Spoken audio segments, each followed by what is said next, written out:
Bueno, primero que todo, muchísimas gracias a todos los que se están uniendo a este taller. Yo te doy cámara. Eh, Dale, bueno, buenísimo. Voy a cargar la presentación que preparé para hoy eh, y me presento.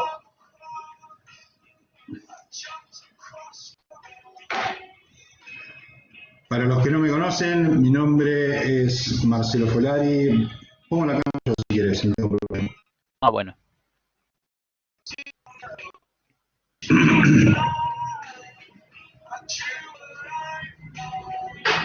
Ahí vamos, con la cámara. Para los que no me conocen, es Marcelo Folari. Soy docente de la carrera de Producción Musical 1, de la carrera de Producción Musical y Creación Sonora, en la materia de Producción Musical 1, eventos musicales.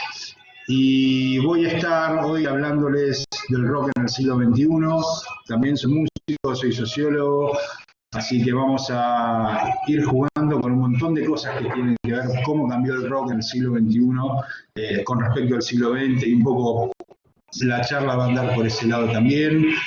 Si da la conectividad, vamos a ir escuchando algo de música y viendo algo de música también con algunos videos.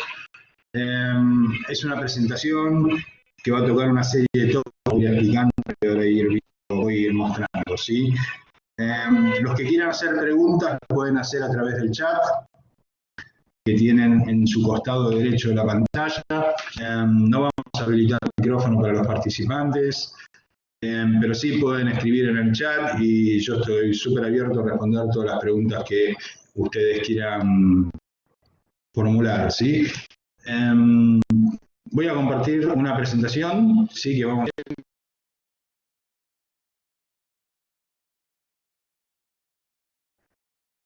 hacer. Tenemos 2 horitas, creo que es un buen tiempo para hablar del rock en el siglo XXI. Podríamos empezar diciendo que el rock en el siglo XXI tiene que ver con el contexto. En general, cuando hablamos de la cultura rock y en general de la música rock, lo primero que tenemos que empezar a pensar es el contexto de época y todo lo que venía sucediendo, sobre todo un poco antes, ¿no? Habría que empezar un poquito antes cuando en los 90 pasaron un montón de cosas en la música. Los 90 fue una década muy disruptiva en la cultura rock. Todos sabemos perfectamente que los dos géneros que fueron como más relevantes en la música, aunque no los únicos, y la verdad un montón de cosas, fue la música grunge, ¿sí? Y por el lado británico, ¿sí? El Britpop, ¿sí? Kurt Cobain se suicida en abril del 94, ¿sí? Y de alguna manera anticipa el fin de la década grunge, del periodo grunge en Estados Unidos. Por el lado inglés, en el año 96, Oasis toca su cenit, su pico de gloria. Ellos hacen un festival en Newport, que es un lugar muy famoso de recitales en Inglaterra, en el que asisten, ellos tocan 2 días ahí, y asisten alrededor de 250.000 personas, 250.000 de personas por noche, ¿sí? Es el momento de gloria en el que Oasis tiene su pico y su carrera máxima. A partir de ahí, en algún punto, el Britpop, que era el género que era una gran respuesta musical al grunge en Estados Unidos, empieza a decaer y empieza a transformarse y empiezan a pasar un montón de cosas también. La muerte de Kurt Cobain también de alguna manera trajo aparejado un montón de otras cosas, también el surgimiento de un montón de géneros musicales, pero lo importante de alguna manera es que terminó consolidando a la música alternativa a lo largo del siglo XX y terminó también de darle forma a todo un sonido que se vendría a seguir en el siglo XXI. Pero también es importante decir que el rock había decaído bastante en la segunda mitad del siglo XX y habían empezado a aparecer, habíamos tenido una fuerte vuelta de la música pop, ¿sí? Estas fotos que ven en la presentación, bueno, son 3 de las bandas clásicas que se escuchaban a fines de los 90 en la música, ¿no? Por un lado los Backstreet Boys, que habían sacado su disco Millennium, que había vendido 24 millones de copias, ¿sí? Un álbum absolutamente central en la música pop y una banda central, una banda de chicos, ¿sí? de origen estadounidense. Por otro lado teníamos las Spice Girls, las chicas pimienta que todo el mundo conoce, ¿sí? Y todos en los 90 estuvimos bailando las chicas pimienta. Habían sacado su primer disco y que había vendido 23 millones de copias, ¿sí? Todo el mundo, todos sus discos fueron multiplatino, diamante, discos que se vendieron por doquier, en todos lados, ¿sí? Y era el sonido pop de la época, ¿no? Y también por otro lado teníamos a las Destiny Child, ¿no? Como símbolo del hip hop, del nuevo rhythm and blues contemporáneo en Estados Unidos, con estrella que después se terminó convirtiendo en una de las personas más importantes del mainstream afroamericano de Estados Unidos y de la música general americana, que es Beyoncé. ¿Sí? Sebastián, te escucho. Te leo, si querés, porque no puedes. Si querés escribir algo en el chat, escribirlo, no tengo ningún problema.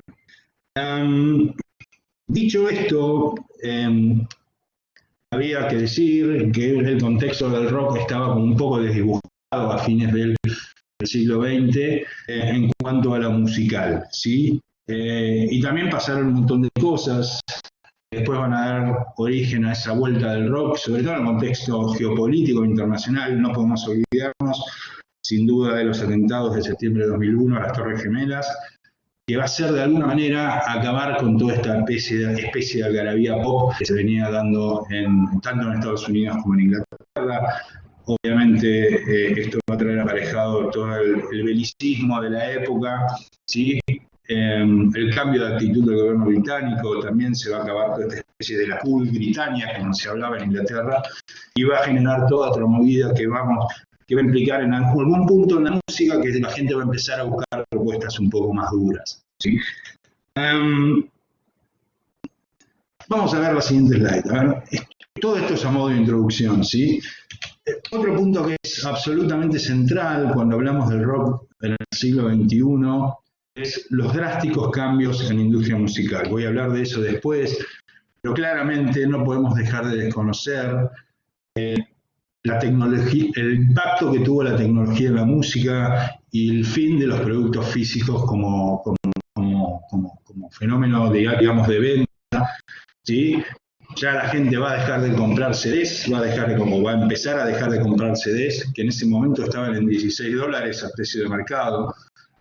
Si uno se pone a pensar que un vinilo en los años 80 costaba $8 y un CD costaba 16, empezaron a pasar muchas cosas ahí en el medio. Varias, como para empezar a mencionar, la industria musical decidió no vender más singles. Esto implicaba que muchas veces la gente gastaba $16 hasta 20 en comprar bandas que tenían tal vez un tema bueno en todo su CD de 10 temas. También costaba $20 un disco editado en los años 70, lo cual para muchos era una locura total, ¿sí? Con la tecnología, y ya vamos a hablar después de esto, muchas cosas cambiaron también, ¿sí? Bueno, ahora entrando un poco en esto, la industria musical cambió sus formas en lo que tenía que ver con la producción, con la distribución y el consumo de música, ¿sí? Voy a entrar en este detalle después, simplemente a nombre de título, a nombre de mención, de lo que vamos a ir viendo. El fin del producto físico trajo aparejado cambios absolutos, pero también trajo aparejado otro fenómeno particular. La historia del rock es la historia de los productos físicos. Los 50 años, desde el 55 hasta el 2000, ¿no? Los 45 años en que existió la industria y que creció y se desarrolló la industria discográfica, están absolutamente asociados a la cultura rock. El fin del producto físico en algún punto también significó cierta caída en la cultura rock también, ¿sí?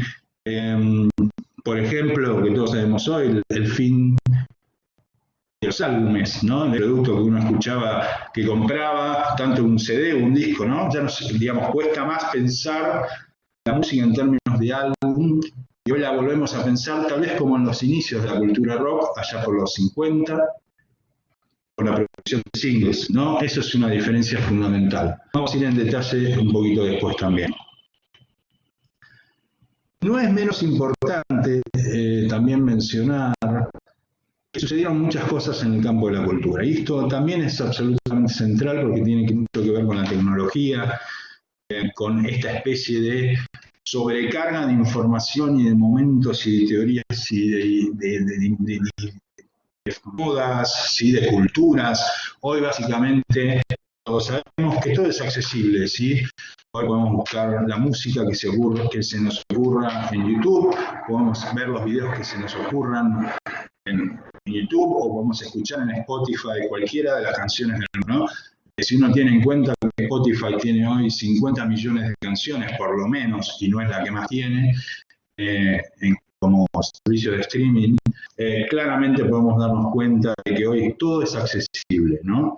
Y no solo lo actual, sino de alguna manera toda la música rock de la actualidad en el fondo está compitiendo no solo contra otras músicas del mundo que nos dan vueltas por ahí, de la música latina, africana, asiática, ¿sí? Música folclórica de diferentes países, sino también contra su propia historia y su propio pasado, ¿no? Vamos a hablar de eso también en un ratito nada más.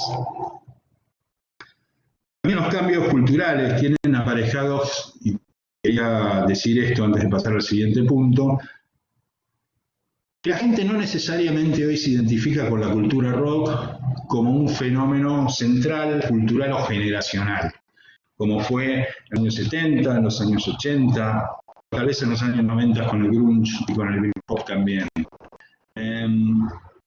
Digamos, en las charlas que tengo con mis alumnos, con los chicos, claramente esto lo hablamos, ¿no? Y hoy, tal vez un chico de 18 años, de 20 años, su identificación no pasa necesariamente por la música como tal vez pasaba para mi generación, ¿sí? Eso es importante, ¿no? Hoy un chico de 20 años se puede identificar con el deporte, ¿sí? Con hacer gimnasia, entrenar, ir al gimnasio todos los días, seguir un hilo deportivo, se puede identificar con otros gustos, como por ejemplo viajar, ¿no? Todos sabemos que está muy de moda, la gente se va a dar vueltas por alrededor del mundo, ¿sí? Con una bicicleta, con una van, una camioneta, ¿sí? Y eso también tiene un impacto en ciertos sectores de las nuevas generaciones, ¿no? Puede pasar también, ¿sí? La gente que le gusta no solo el deporte, la comida, por ejemplo, ¿no? Lo que llamamos los foodies, ¿no? La gente que le gusta probar comidas nuevas, ir a lugares de moda, ir a otros lugares a comer comidas diferentes, regionales. Bueno, todo eso también hace que la cultura rock se haya hecho un poco añicos en cuanto a ídolos y referentes, ¿sí? No hay un referente que nuclea a toda una generación, sino lo que tenemos es un montón de referentes y gustos personales que están distribuidos y que hoy la tecnología hace mucho más accesible. Ese es un punto que lo vamos a charlar también después. Discusiones interesantes, a modo de introducción también, tiene que ver con la muerte del rock, ¿no? Ustedes, no sé si lo saben, pero bueno, este es un viejo tema de la cultura rock, no es nuevo, viene Jack Bruce, los Beatles, hablaban de la muerte del rock, los Who, los Doors. Y como punto importante ahí, en el 2015, bueno, Gene Simmons, que es el bajista de Kiss, saca un artículo o es entrevistado por su hijo en una revista y él dice, bueno, el rock ha muerto, lo vamos a ver después. Y después también hay toda una discusión sobre esta vuelta a la música del pasado, esa nostalgia por un pasado que todos creemos que fue mucho mejor. Y la vuelta de los grandes clásicos del rock. Esta cosa de reediciones de vinilo, ir a ver los documentales, los videos de bandas antiguos, y vamos a hablar un poco sobre esto que hay un autor que se llama Simon Reynolds que habla sobre la retromanía, ¿sí? La vuelta al rock de catálogo, que no es un tema menor tampoco, que tiene que ver con la escucha de todas las canciones, lo que se llama hoy el rock clásico, ¿sí? Vamos a charlar de esto un poquito también más adelante. En relación con esto, también otro punto que es interesante, y después vamos a charlar de los subgéneros, ¿son los nuevos subgéneros de la música del rock del siglo XXI nuevos realmente o es una vuelta al pasado? Germán, si querés escribir o comentar algo, puedes hacerlo en el chat, no podemos habilitar micrófono. No tengo problemas, escriban lo que quieran y lo vamos charlando, ¿sí? Estos subgéneros que vamos a ver y comentar y tal vez escuchemos algo de música si nos da el tiempo también, algún punto miran hacia el pasado, son de alguna manera una vuelta a ese pasado de la música, ¿no? Algunos se refieren mucho más, se pueden referir a los 80, otros tienen que ver con los 90, otros tienen que ver con los 70, pero son realmente novedosos y eso es una pregunta que la dejo picando para más adelante. Empecemos con un punto que es absolutamente central. Tomo un poco de agua. El chart es un chart que, bueno, está disponible en un montón de lados, es muy conocido, y que habla muy claramente de qué sucedía con la industria, cómo evolucionó en términos de ganancias la industria discográfica. El chart toma alrededor de mediados de los 70 hasta el 2019, ¿no? Vemos muy claramente en este gráfico, ¿sí?, que la industria tuvo su pico allá por el año 99. Yo decía antes que la industria discográfica vendía en ese momento, a fines de los 90, un CD a 17, 18, 19 dólares. Y eso implicó con la promesa, ¿no?, del que le compraba el CD, de que iba a tener una mejor calidad de sonido. Ese fue el gran pitch de venta de los CDs, ¿no? Es interesante que lo que terminó sucediendo es que todos los que éramos amantes de la música nos terminamos comprando todas las colecciones que teníamos en vinilo en ese momento. Y que básicamente la industria tuvo una bestialidad de ingresos, ¿no? Los ingresos nunca habían sido tan altos en la industria discográfica. Esto tal vez tenga mucho que ver porque en los 90, en algún punto, una expansión sonora para muchos subgéneros, ¿no? Yo mencionaba el grunge y el Britpop, pero también podemos hablar de cantautoras femeninas. Es una década impresionante de cantautoras femeninas, ¿no? Sarah McLachlan, podemos hablar sin duda de Alanis Morissette, uno de los discos más vendidos en la historia de Estados Unidos, Tori Amos, un montonazo de chicas que sacaron alón, toda la movida alternativa, toda la movida del country, toda la movida de la electrónica que empezaba a surgir en ese periodo también, ¿sí? Y en el 2000 lo que termina sucediendo es que va a haber un cambio tecnológico fundamental, ¿sí?, que es la aparición de un software que se va a llamar Napster, que va a provocar una gran caída en la industria. La industria se va a recuperar recién, más o menos, justamente cuando decíamos que Gene Simmons habla de la muerte del rock allá por el 2015. Bueno, no es casual que lo haya dicho ese año, el peor año en la industria discográfica, ¿no? Y a partir de ahí, a través de las negociaciones de las compañías discográficas, sobre todo con Spotify y con las otras plataformas digitales que contaremos a continuación, van a ir poco a poco buscando el modelo que ahora vamos a explicar cómo se va a desarrollar o cómo se va a ir desarrollando también, ¿sí? Si alguien quiere hacer un comentario en el chat hasta acá, no tengo ningún problema y lo vamos comentando. Como decía, no podemos disociar bajo ningún punto de vista la evolución de la tecnología con el crecimiento de la industria musical o la evolución de la música, ¿no? Desde el fonógrafo y gramófono hasta el CD, el Blu-ray, a fines de los años 90, sin duda, la industria musical y la industria discográfica está asociada a los desarrollos tecnológicos, ¿no? Podemos pensar en un montón de ejemplos, ¿no? Desde el microfoneo, la electrificación de la música, ¿sí?, que cambió la forma de consumir música, la televisión, podemos pensar en la radio, podemos pensar en un montón de aparatos y tecnologías disponibles, y esto hasta hoy en día sigue siendo absolutamente vigente. Vamos al siguiente slide. El primer ejemplo interesante que a mí me gustaría tomar este cambio en la cultura y en la forma de escuchar música tal vez sea el Walkman, ¿no? El Walkman fue tal vez el primer proceso que tenía que ver con la individuación, ¿no? La historia de la música es la historia donde alguien tenía que ir a escuchar música a algún lado, ¿sí? Básicamente porque no existía forma de tener la música en tu casa. Muy a principios del siglo XX, ¿sí?, la gente tenía que ir a algún lugar, iba a un salón, iba a bailar, ¿sí? Iba a escuchar una banda a un salón, a un teatro, ¿sí? Y entonces había una gran banda que tocaba música. Como no había amplificación, existían las que se llamaban las big bands, ¿sí? Todo el mundo las conoce. Hasta que la tecnología empezó a desarrollar formatos físicos, ¿no? El disco de pasta, primero eran de 77, 33 un cuarto, 45, ¿sí? En los 70 se empieza a pensar esta cosa de la individuación y Sony, ¿sí? Lanza el Walkman, ¿sí? Allá por el 77, ¿sí?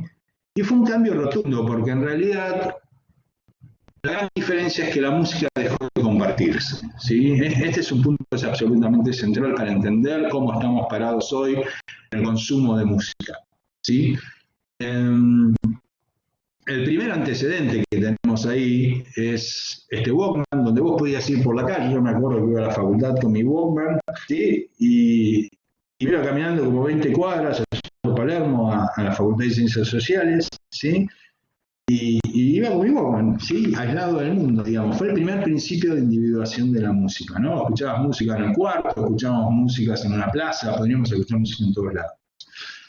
Y ahí algo cambió, ¿no? No necesitaba estar en un lugar en donde había otra gente, ¿sí? Escuchando música. Podía escucharla simplemente para mí mismo. Esto tiene mucho que ver con cómo en el siglo XX, en el siglo XXI se escucha música. Pasó otro hecho que es importante y que para mí es absolutamente central, y tiene que ver con la tecnología, que surgen las computadoras de escritorio, ¿sí? A nivel masivo popular a mediados de los años 90. ¿Sí? Ahora, ¿qué pasaba? La mayoría de los sistemas operativos eran muy pesados y eran muy difíciles de cargar, ¿sí? Entonces, se les ocurrió, y al amigo Bill Gates, que tenía Windows, empezó a popularizarse en Windows, de empezar a incorporar algo que ya venía existiendo en ese momento, que eran los CDs, ¿sí?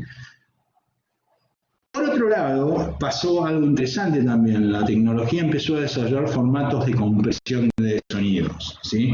O de archivos, ¿sí? Como había la banda de Internet no era lo suficientemente grande, lo suficientemente alta a nivel masivo y popular, digamos, lo que hoy conocemos como banda ancha, ¿sí?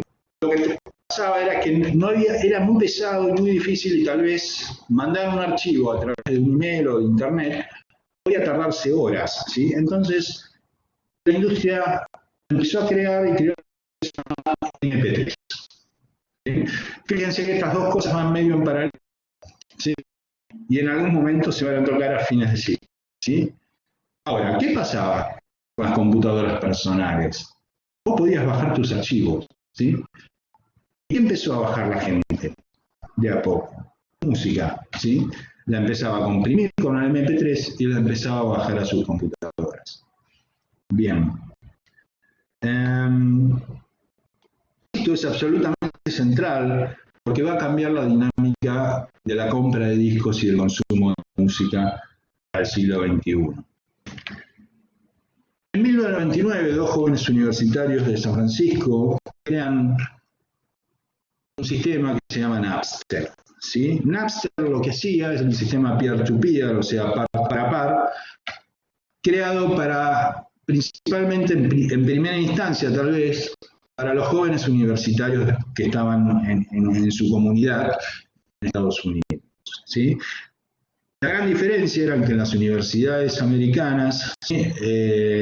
Y en general en muchos de los países del mundo, en general ellos ya tenían acceso y disponibilidad a una banda más ancha que la banda común que tenía la gente. En ese tenía el dial-up, ¿no? Famoso ruidito cuando uno conectaba en internet con el teléfono, ¿no?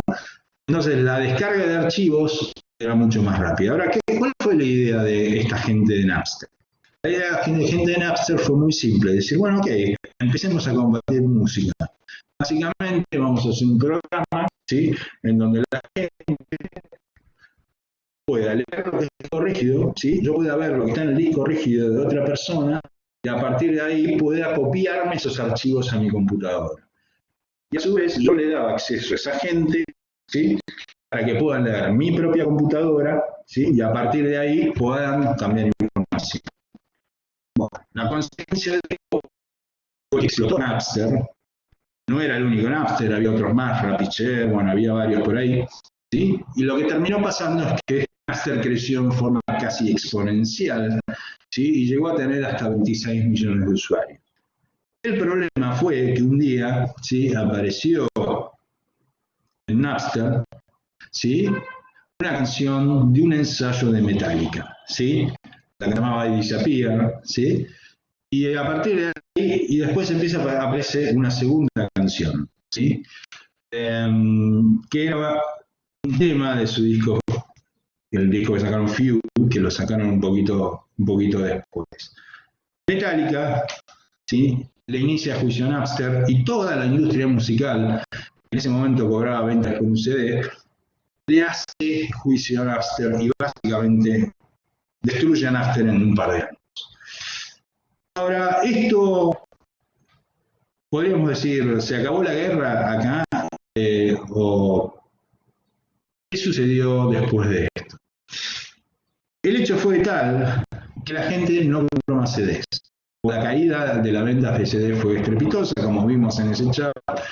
Las ganancias de las compañías discográficas comenzaron a caer estrepitosamente.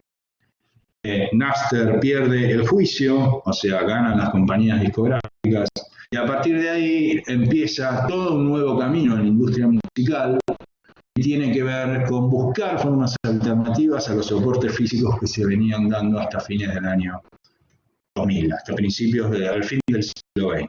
¿Sí? Un poco de agua. Si alguno tiene algún comentario y lo quiere hacer, no tengo ningún problema. La respuesta que encontró la industria musical en estos términos,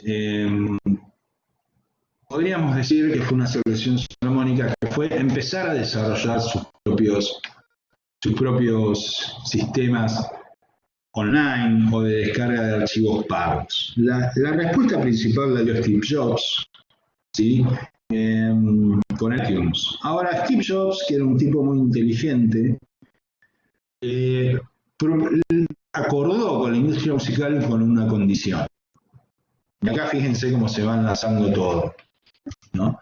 La condición era la siguiente, que la gente pudiera comprar canciones en forma individual, ¿sí? Esto, y Steve Jobs entendía de las tendencias bastante bien, ¿sí?, las tendencias culturales y sociales del momento, implicó también un cambio, consolidó un proceso que se venía dando, que era que la gente podía comprar música legalmente en forma de canción. Esto es un cambio radical en la forma de escuchar música, porque en realidad terminaba de consolidar la idea de que los álbumes ya tal vez no eran tan necesarios ni tan importantes, ¿no? Habíamos dicho al principio de esta charla que la cultura rock, voy a prender la luz si se me ve mejor, la cultura rock estaba absolutamente vinculada, ¿sí?, al formato de los álbumes. No solamente con eso, Steve Jobs empieza a desarrollar lo que se llamaría el iPad, ¿sí? Estamos hablando ya de mediados del 2005, por ahí. El iPad tenía alguna condición que después Spotify la terminó y todas las plataformas de streaming, de música, de streaming, terminaron desarrollando muy bien. Principalmente el skip, ¿no?, el saltear una canción. Este es un elemento absolutamente central, ¿sí? Segundo, ¿sí?, hacer el famoso shuffle, ¿no?, en el que vos armás tu lista aleatoria de canciones, donde vos les podés dejar una playlist o una lista de canciones andando horas, ¿no?, en formato aleatorio para no aburrirte de escuchar las primeras canciones que tenés en la lista. Todo esto implicó también que se fue gestando, y sobre todo entre las nuevas generaciones, una nueva forma de escuchar música, ¿no? Este es un cambio absolutamente central. La tecnología, empezaron a pasar un montón de otras cosas también. Yo hablaba al principio de la charla, con lo que tenía que ver con la producción, distribución y consumo. Bueno, medio con lo de Steve Jobs, estamos hablando del consumo de música. Vamos ahora para atrás hacia la producción. En los años 90 empiezan a surgir algunas cosas que son interesantes y que van a cambiar definitivamente la forma de componer música. Hola, sí. Si tenés alguna duda, porfa, en vez de habilitar el micrófono, te pido que escribas en el chat, ¿sí? Porque no nos permiten habilitar comentarios con micrófono. Disculpame. Annie Hildebrand crea en 1998 lo que sería el autotune, ¿no? Esta cosa, este era un hombre que trabajaba en geología, sobre todo trabajaba en la sismología, ¿sí? Entonces, averiguando las frecuencias de los sismos, de los terremotos, ¿sí? Empezó a jugar con las frecuencias y se empezó a dar cuenta, ¿sí? Que aparte era un fan de la música, esto se podía aplicar, ¿sí? A la voz y a empezar a afinar o crear ondas mucho mejor, mucho más alineadas con los formatos de las canciones. Y crea el autotune. El autotune es un elemento que en el rock tal vez no se utiliza tanto, pero que cambia sustancialmente en la música pop, ¿sí? La primera en usar el autotune fue Cher, con una canción que se llama Believe. Es una canción increíble de Cher, la voy a anotar acá en el chat para que todo el mundo, si la quiere buscar después en YouTube, no la conoce. Una maravillosa canción pop bailable de principios del siglo XX. Cambia radicalmente, sobre todo para dos de los géneros que venían compitiendo con el rock en ese entonces. El primero es la música pop, ¿sí? Y sobre todo el pop más efímero, digamos.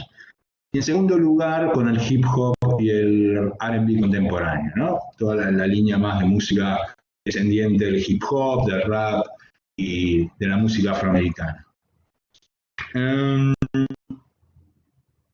Esto en un punto hace, ¿sí?, que en realidad no importe tanto la calidad del cantante, ¿no?, sino que lo que importa más es lo que puede afinar.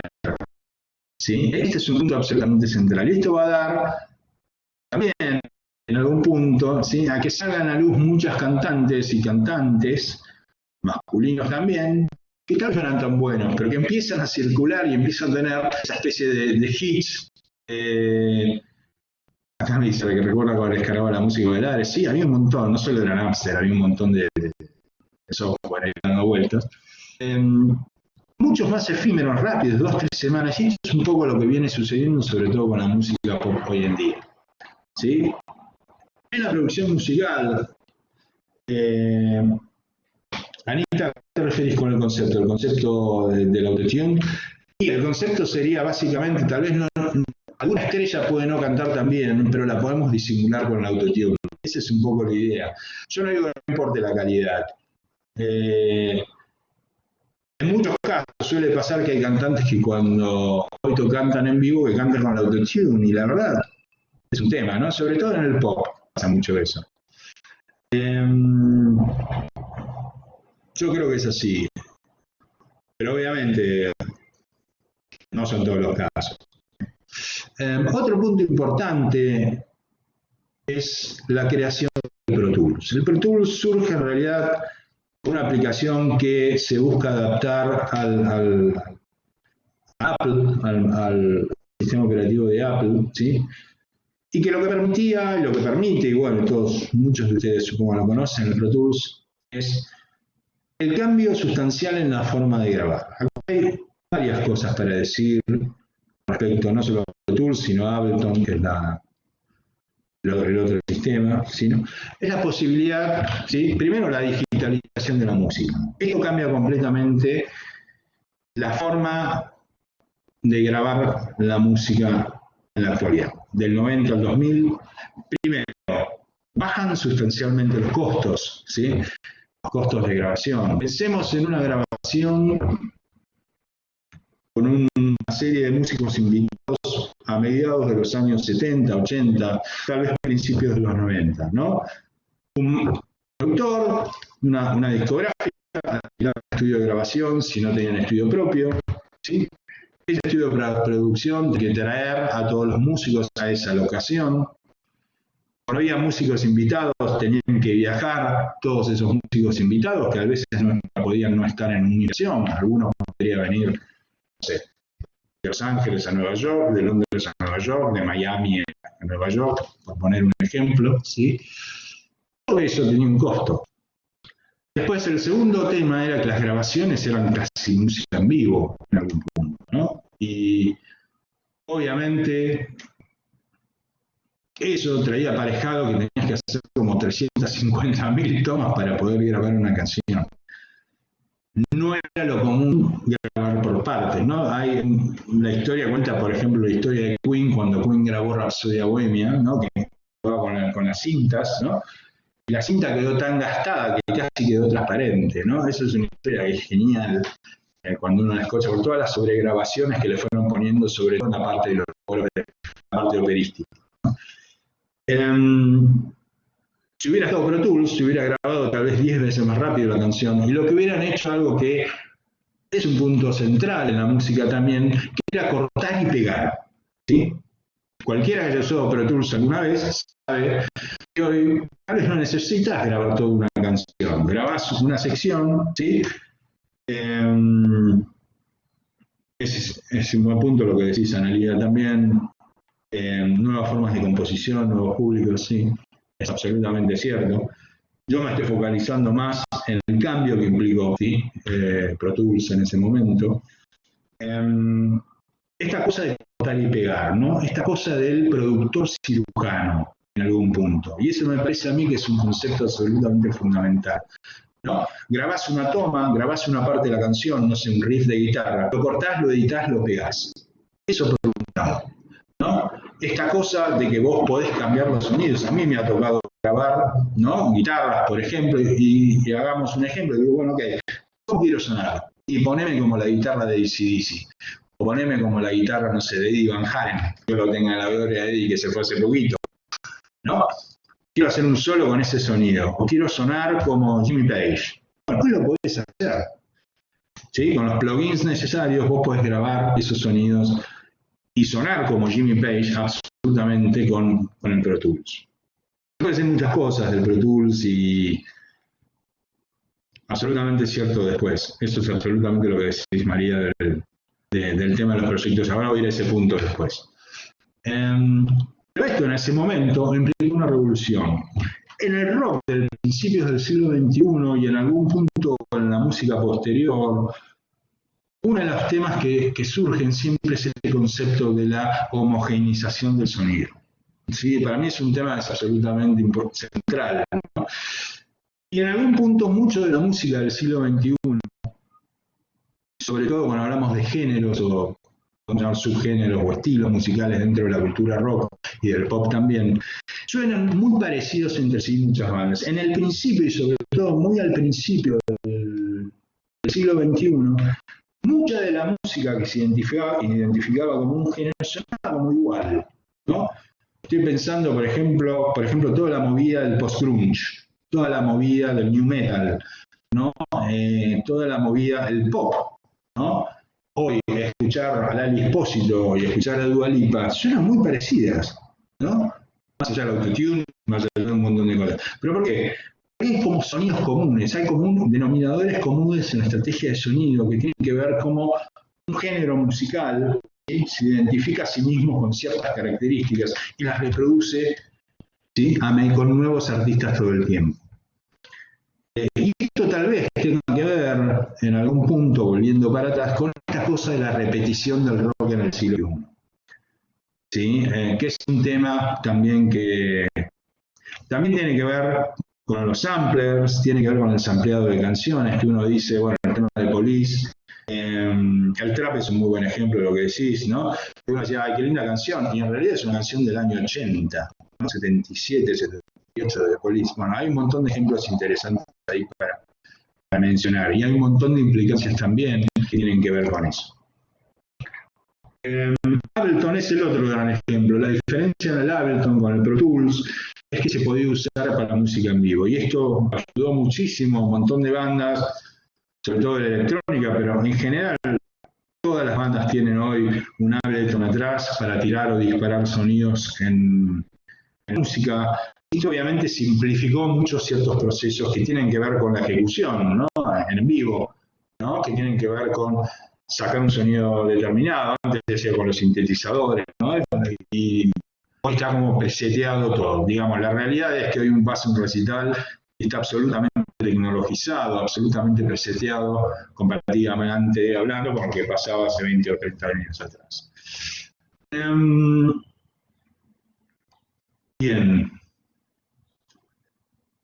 Otro de los puntos, y voy a tratar, a ver, acá, más o menos hablamos de producción en general, tiene que ver con esto que dice Germán o María Alicia para la charla, es el tema del surgimiento del músico independiente, ¿no? Claramente, la consecuencia más directa, en algún punto, la primera gran consecuencia es que las discográficas perdieron poder.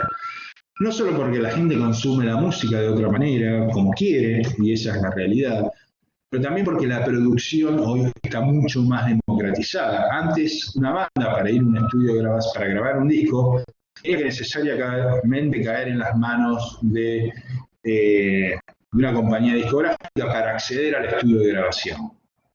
La realidad es que hoy cualquiera que sepa manejar Pro Tools, cualquiera que pueda manejar algunas de estas herramientas de grabación hoy, puede grabar su propia música en su casa, ¿no? Tal vez, para mí, un ejemplo ya de los más modernos hoy en día es el disco que sacó Billie Eilish con su hermano Phineas, gran éxito en la música pop, grabado en el dormitorio de Phineas, que aparte es un brillante productor y un excelente compositor. Pero todo el mundo hoy, cualquier productor, y esto lo vemos en la carrera de producción, lo veo con mis alumnos también, cualquiera puede acceder hoy a grabar sus propias canciones. Y también hay que decir, también puede subir sus canciones a los servicios de streaming. Como dije antes, una de las consecuencias más importantes que tiene todo esto es que el universo sonoro se amplió casi al infinito, ¿no? Yo decía al principio de esta charla que en Spotify hay por lo menos 50 millones de canciones, casi 60 hoy en día, ¿sí? Y no es la plataforma que más tiene. Y tenemos gente que se escucha menos de 1000 escuchas hasta gente que tiene 100 millones de escuchas, ¿no? El problema pasa por otro lado ahí, ¿no? Y pasa más por cómo se difunde, cómo vos, qué espaldas tenés vos para poder marketear tu propia música. Porque hoy, digamos, en algún punto cualquiera puede acceder, componer, grabar, producir, distribuir su propia música, ¿sí? Bien. Esto hizo también, y esto hay que decirlo también, que muchos artistas que son importantes en el siglo XXI hayan surgido de estas nuevas redes y de todos estos nuevos sistemas, ¿no? Estoy pensando, por ejemplo, en SoundCloud, estoy pensando en Lily Allen, ¿no? Que salió de Bandcamp, que también es una red donde uno podía subir su propia música. Germán, me estás diciendo, el 89... Tras Reznor grabó un estudio que hicieron los hermanos criminales y realizó todos los sonidos en míos. Bueno, Tras Reznor, que es el cantante y compositor y casi el hombre de orquesta de una de las bandas más importantes que es Nine Inch Nails del siglo XXI, ¿sí? Es uno de los grandes ejemplos de una persona que produce tiene un acceso full con la tecnología, produce sus canciones, utiliza al mando todas estas herramientas tecnológicas en la composición musical. Es un muy buen ejemplo. Gracias, Germán. Voy a tomar un poquito de agua para entrar con este punto. Otro de los puntos centrales en todo esto es el desarrollo de los festivales, ¿no? A mediados de los 90 hay un festival que es absolutamente clave en la transformación de la música, Lollapalooza, ¿no? Cuando Lollapalooza en primera instancia sale de la idea de los festivales con artistas mainstream, ¿no? Todos sabemos, bueno, si no lo saben, que gran parte de la cultura rock de los 80, y sobre todo cómo evolucionó desde los años 70, tiene que ver mucho con esta cosa de los shows masivos en vivo. Los shows masivos en vivo no son un invento del año 2000, esto está claro, ¿no? Pero funcionaba mucho, sobre todo con el headliner, ¿no? El tipo que es cabeza de cartel. Lollapalooza, cuando surge, le da la posibilidad, que en realidad surge como una gira de despedida de su banda, de Perry Farrell, de Jane's Addiction, ¿no? Su concepto inicial era: vamos a hacer una gira de despedida, vamos a invitar algunas bandas amigas. Terminó convirtiéndose en el nuevo modelo de lo alternativo, esta idea de los 90 y lo alternativo, ¿no? Y empezaron a surgir, bueno, hablaba de Nine Inch Nails, pero Ministry, un montón de bandas, ¿sí? Los Chili Peppers, que ya venían de los 80, ¿sí? Había un montón de bandas que venían ahí, que empezaron a dar su lugar en estos festivales, que en general se hacían en estadios mucho más chicos. Y es importante también, porque los costos de producción de esos recitales eran menores en algún punto de los recitales más masivos en estadios de 60.000 personas, ¿sí? En Estados Unidos, por ahí había estadios de 20.000, 10.000 personas, ¿sí? Y a moverse por diferentes puntos de Estados Unidos con este. Lo que terminó pasando ahí y lo que termina pasando en el siglo XXI con los recitales, un poco tomando ese modelo, pero es que empiezan a aparecer un montón de festivales con conceptos diferentes. Yo el lunes justamente voy a estar dando un taller de concepto de eventos, acá en OpenDesk, a la misma hora, por otro canal, no sé cuál será el enlace. Pero justamente hoy todo es posible de festivalizar, obviamente en un contexto pre-pandemia, ¿no? O post-pandemia, podemos decirlo de alguna manera, la música, ¿no? Hay conceptos que tienen que ver con lo alternativo, con festivales naturales, con la naturaleza, con el feminismo, con lo alternativo, con lo regional, con lo local, con lo urbano. O sea, hay 100.000 ideas posibles para hacer un festival y todos esos festivales se van llevando a cabo. Con la pandemia, digo esto como dato, se suspendieron alrededor del mundo algo así como 800 festivales diferentes, entre 700 y 800. Todos teniendo lugar más o menos en la fecha de entre enero y marzo, ¿sí? De este año, ¿no? Y los que vinieron después, porque ya estábamos entrando en el verano americano, el verano europeo, ¿sí?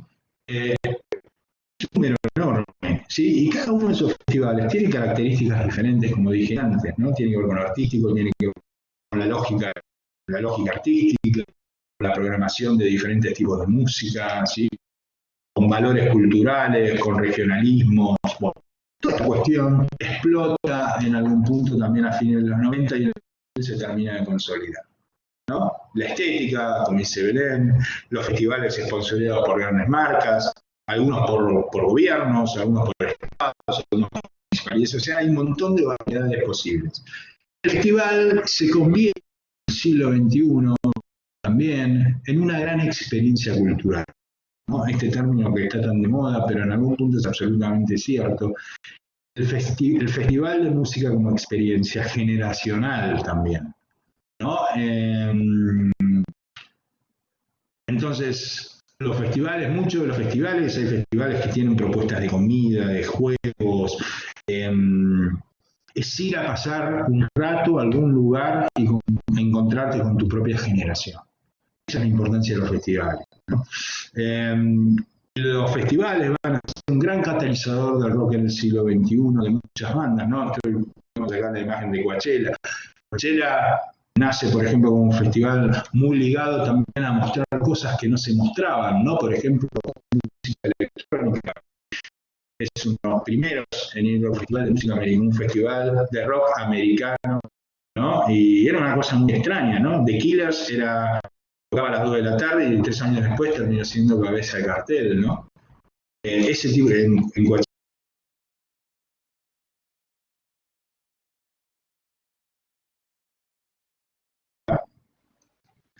Saco el video un minuto porque estaba un poco inestable la red, pero me pueden escuchar. Ahora después me conecto de vuelta. Venía diciendo, no, a mí se me agarra un poquito de inestabilidad, pero está bien. Yo lo que hago es sacar la cámara 5 minutitos y después volvemos.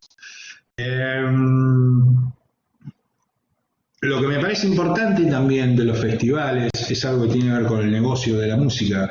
Es esto que decía recién, de que saca al uso un montón de artistas nuevos. En líneas generales se transforma en una oportunidad para las bandas y sobre todo para los productores grandes de hacer giras por diferentes espacios, ¿sí? Por diferentes lugares, ¿sí? Sin los costos asociados de hacer giras individuales. Eso es un tema que es importante también, porque va a mover a toda una cultura y va a empezar a generar una nueva dinámica de flujo de las giras y los conciertos, ¿sí? Esto también es importante, es absolutamente central. Por esta razón, porque empieza a facilitar y a reducir los costos operativos que tiene que encarar una gira. Es como si yo dijera, no sé, 10 bandas salen a girar por la Argentina, ¿sí? Armando cada una su gira. Ahora, si hay 20 festivales o 30 alrededor del país, es mucho más fácil que esas bandas se incorporen a las diferentes giras y empiecen a girar y todos tengan un costo menor. Esto pasa mucho. Yo, por ejemplo, conozco acá, en el caso de la facultad, hay docentes que son músicos que trabajan en Europa. Entonces, la temporada de invierno van y hacen gira por 20 festivales europeos, hasta hace 2 años. Hace un año. Bueno, esto es lo que sucede, ¿sí? Y va a ser grandes dinamizadores también de la cultura de los últimos años. Un poco de... Y entonces tenemos festivales, tenemos tecnología, tenemos cambios en la industria musical. Pero también hay que hablar de otras cosas, ¿no? El cambio generacional. Los 90, ¿sí?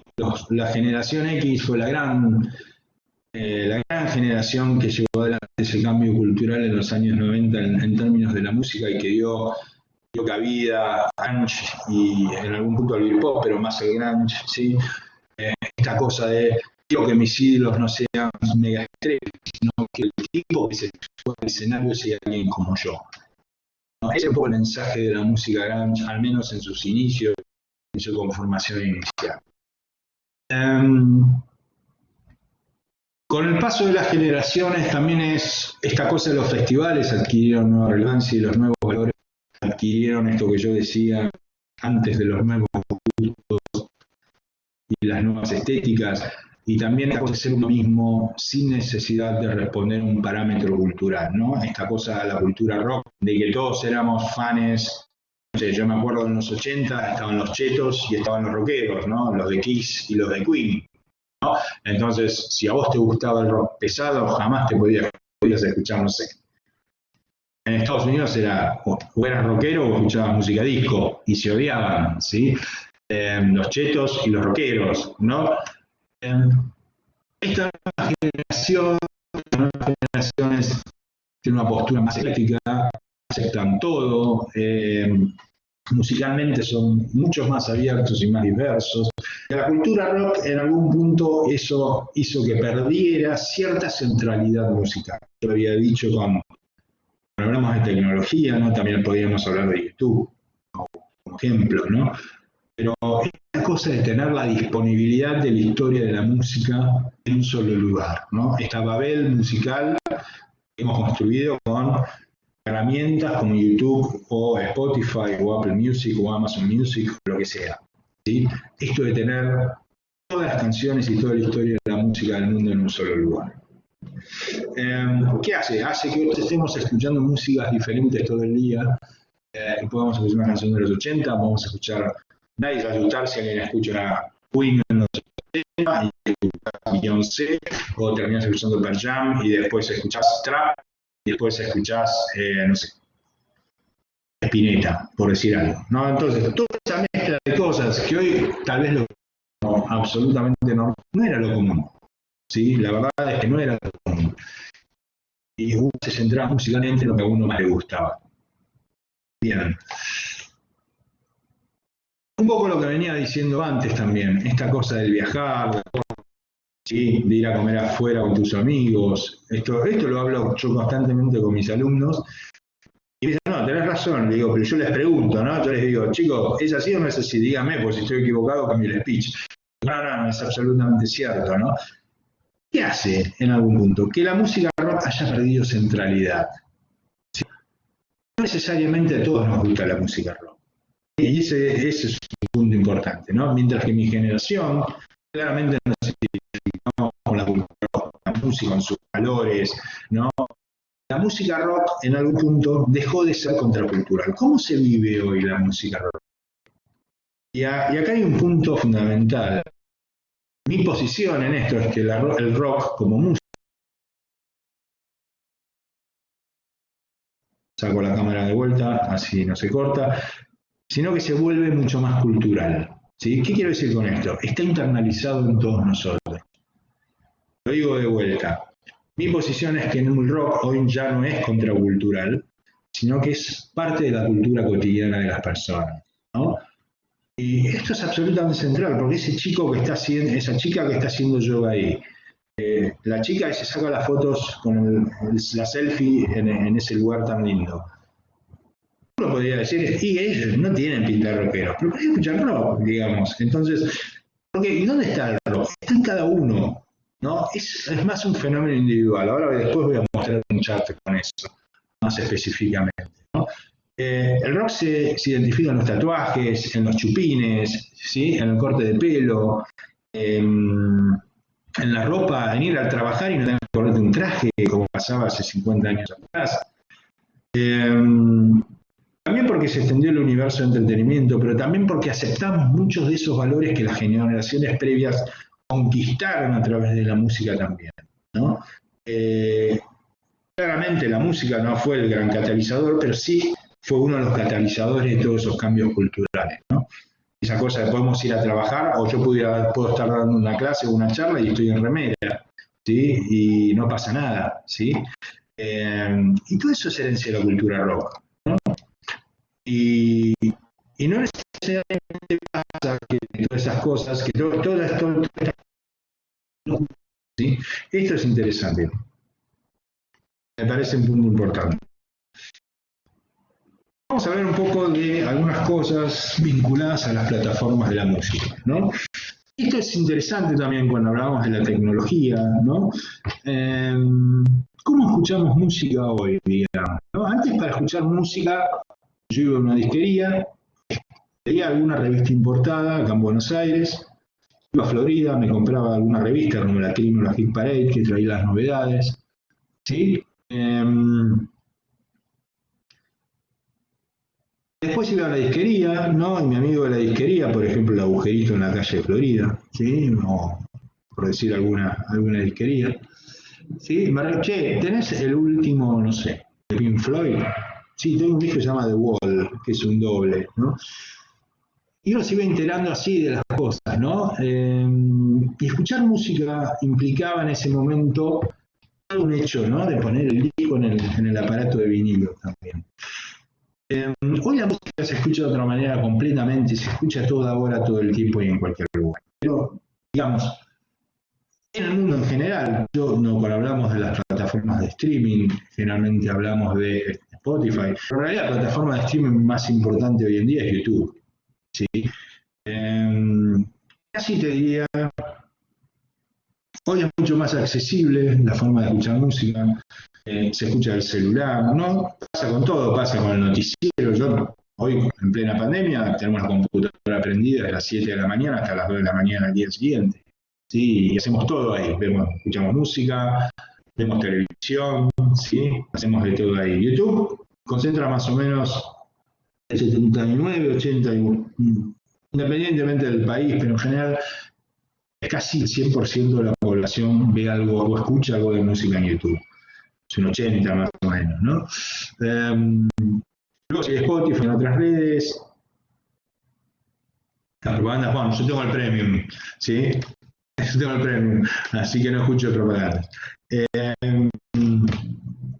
Escuchamos música en la compu, escuchamos música en el celular, ¿sí?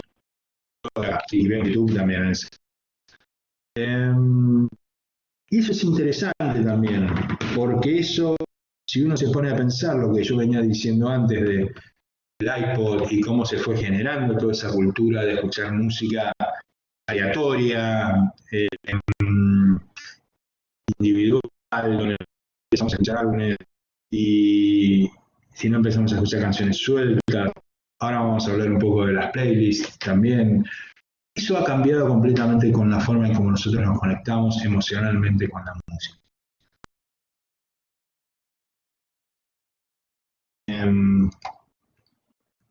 Corto de vuelta. Pero bueno, es la forma, es lo que hay, ¿sí? En líneas generales, uno de los grandes cambios, y esto es un poco derivado de lo que venía pasando a principios del siglo XXI con la música, es verdad lo que decís, las culturas urbanas han cambiado, ya no son tan rígidas, sí, absolutamente cierto. Es una generación, las nuevas generaciones en algún punto son mucho más laxas, y está bien, está bueno que sea así, es lo que es, digamos.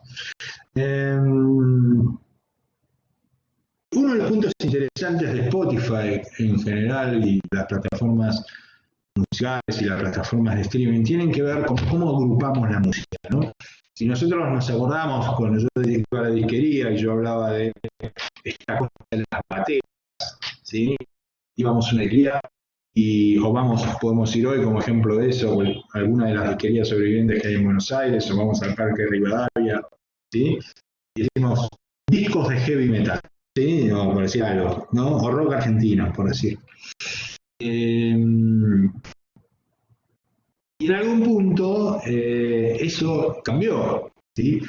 Las plataformas de streaming nos ofrecen hoy otras formas de encontrar la música, no solo la aleatoriedad de las canciones o el tema de saltear una canción, sino también cosas que tienen que ver como contextualizar la música, ¿no? En investigación de mercado eso se llama usos y actitudes, ¿sí? ¿Qué quiere decir con esto? Básicamente agrupamos las canciones, ¿no? Según gustos, usos y estados de ánimo, ¿no? Hay playlists para hacer yoga, hay playlists para ir a trabajar, o para ir a armarse el colectivo, hay playlists para tomar mate, hay playlists para estar con amigos, hay playlists para relajarse, ¿no? Existen infinidad de playlists dando vueltas ahí, dando vueltas en Spotify, con las diferentes plataformas. Y básicamente lo que ha hecho es como que también asocia la música a una determinada actividad, ¿sí? Esto es nuevo en la música también, esto es un fenómeno bien de este siglo, ¿sí? Y en realidad la mayoría de las playlists que se escuchan en estos sistemas de streaming son playlists conceptuales, ¿sí? Playlists que tienen que ver con estados de ánimo, si estoy alegre, estoy triste, me gusta la música brasilera, o me gusta ¿sí? Me gusta el metal de los 80 y de los 70. Bien. Esto también impacta en el consumo de música, esto tiene que ver con el consumo de música, ¿no? Claramente los servicios de streaming han venido creciendo, ¿sí? Como herramienta principal para la escucha de música y que se escucha a través del celular. Esto todos lo sabemos. En general los servicios de suscripción crecen, ¿sí? Los modelos de servicios, este modelo que tiene freemium, ¿no?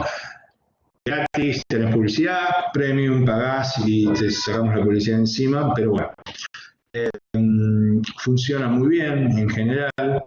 Y han servido, y sobre todo en la pandemia han crecido. Hoy salieron los datos de las ganancias de Spotify en estos últimos 6 meses, creo que habían subido casi un 30-40%. Bien, ¿y qué pasa con el rock en las plataformas de streaming? Es una pregunta que es interesante hacérsela. Cuando uno mira el top 50 global o el top 50 de algunos de los países, yo lo uso mucho para investigar, es muy bueno. Muy interesante. La realidad es que el rock no está presente, ¿sí? El rock perdió centralidad, habíamos dicho, de lo cultural, desde en algún punto había cambiado mucho la forma de producirse el rock. Pero cuando uno empieza a buscar rock, ¿sí? No digo que no esté en Spotify, pero en los charts, ¿sí? Y en los charts sobre todo más generales, no en los charts específicos que puede haber para un género particular, el rock no está, ¿sí? ¿Y eso por qué puede ser? Si alguno tiene alguna idea y puede decirlo, yo tengo la respuesta. Pero... Y ahí entra a dinamizar esto que veníamos hablando hace un ratito del consumo de música. En general, las plataformas de streaming son principalmente accedidas por millennials, ¿sí? El 70% de los consumidores de streaming a nivel mundial son millennials, ¿sí? Hay un juego que yo se lo hago a mis alumnos que es muy bueno y es comparar artistas actuales con artistas clásicos. Ahora, si uno ve, por ejemplo, que Harry Styles tiene 42 millones de oyentes mensuales en Spotify, los Beatles tienen solo 20. Y todo uno podría decir que Harry Styles es más importante que los Beatles. Es un buen ejercicio, ¿no? Fíjense en eso. Cuando se metan en Spotify y empiecen a comparar artistas actuales, ¿no? Con artistas clásicos. Algo.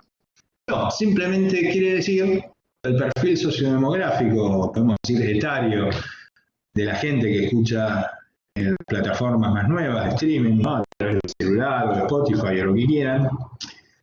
Gente que son millennials, ¿sí? Son las nuevas generaciones, ¿sí?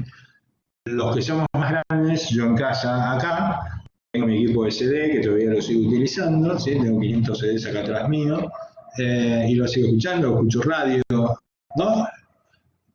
Estamos todos de todos, digamos, pero básicamente un millennial hoy está escuchando música a través de las plataformas de streaming y de música, ¿sí? Este es un lindo ejemplo, el de Harry Styles, los Beatles. Y hay que decirlo también, Harry Styles es un tremendo cantante, y a mí me encanta, ¿sí? Está buenísimo también. Vamos a ver un poco algunas cosas que tienen que ver con los anteojos, porque la letra es un poco chica, ¿sí? ¿Qué pasaba en el modelo clásico, ¿sí? De la industria discográfica y qué pasaba en el modelo actual? No sos millennial, Matías, escuchalo, buscalo. Está bueno escuchar música nueva, yo recomiendo a todos que estén actualizados. La verdad es que la música sigue, la música no se acabó y ahora vamos a charlar de eso después cuando veamos los géneros y estilos dentro del rock, ¿sí? Pero hay un montón de música nueva y un montón de música maravillosa. Es muy interesante, después lo vamos a charlar. En el modelo clásico, la industria discográfica, sobre todo en la época de la cultura rock, que podríamos extenderla del año 55 hasta el 2000, el centro del negocio era la producción de unidades físicas, ¿no? La discográfica, su negocio era vender CDs, discos, cassettes, ¿sí? Y su volumen de ventas era de un producto físico, ¿no? Hoy el modelo actual del negocio es manejar negocios a base de productos artísticos, ¿no? Cuando uno habla hoy con alguien de una compañía discográfica, no va a decir que hacen discos, ¿no? Básicamente que son empresas de entretenimiento, ¿no? Y eso tiene que ver mucho cómo el modelo de la industria discográfica cambió hasta hoy, ¿sí? Con esto que se llama el modelo 360 de contratos, ¿no? La industria discográfica no solo produce canciones, sino que está metida en el negocio de recitales, merchandising y todas las áreas del negocio de la música, ¿no? El segundo punto a mí me encanta y es, se hacían giras para presentar discos, hoy se hacen canciones para presentar giras. La pandemia, ¿sí? El gran negocio de la música, y lo vamos a ver después con un par de datos, era, en estos siglos, en el siglo XXI, son las giras, ¿no? Más o menos el 70% de los ingresos en la industria musical es por giras, ¿no? Por eso la crisis es tan actual con la pandemia hoy, ¿sí? Porque es como si a una mesa de 4 pasos hoy le sacáramos 3, ¿sí? La industria musical se queda sin su principal fuente de ingresos, que son las giras y los recitales. Por eso el disco implicaba en algún punto, en el modelo clásico, baja rentabilidad a corto plazo, ¿no? la idea actual es alta rentabilidad en el corto plazo. ¿Qué quiere decir? Los contratos de grabación que firmaba un artista, ¿no? Y esto tiene que ver también con cómo se difunde la música hoy. La música hoy es mucho más volátil, efímera. Quiere decir que vos sacás una canción y tal vez, si no sos un gran artista, a las 2 semanas desaparece del rango, ¿no? La rentabilidad de un producto, del disco, y sobre todo en los 80 cuando apareció en TV, ¿no? Era, digamos, en el corto plazo te daba rentabilidad, tenías poca rentabilidad, pero a la medida que el disco se iba difundiendo, ¿sí? La rentabilidad estaba asegurada. Y no por eso eran los contratos de grabación, los contratos eran más largos, porque la rentabilidad estaba en el tiempo, ¿sí? Hoy la rentabilidad se busca mucho más inmediata. Y eso trae aparejado lo siguiente, ¿no? Que había un riesgo, ¿no? Yo contrataba a un artista y lo hacía firmar 5 o 10 años, y yo tenía el riesgo de tal vez no llegaba a esos 10 años, pero tal vez sí, ¿no? Hoy estamos en la búsqueda de oportunidad. Y eso es central también, porque la industria discográfica hoy, si ustedes ven, sobre todo las grandes compañías discográficas, las grandes compañías discográficas hoy no buscan artistas nuevos, ¿sí? Buscan artistas que tienen cierto nivel de consagración y que saben que van a funcionar bien, digamos. Nadie quiere perder plata, ¿sí? ¿Por qué? Porque es un mercado muy cortoplacista hoy y tiene que ver con la dinámica de los tiempos también, ¿sí?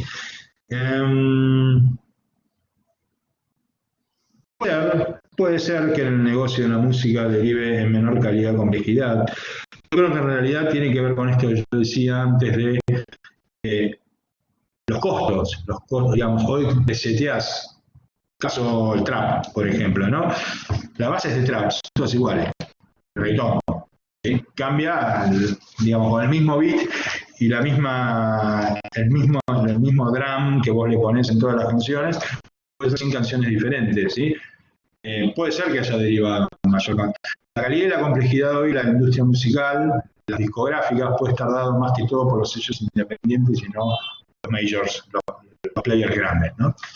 Respondiendo a tu pregunta.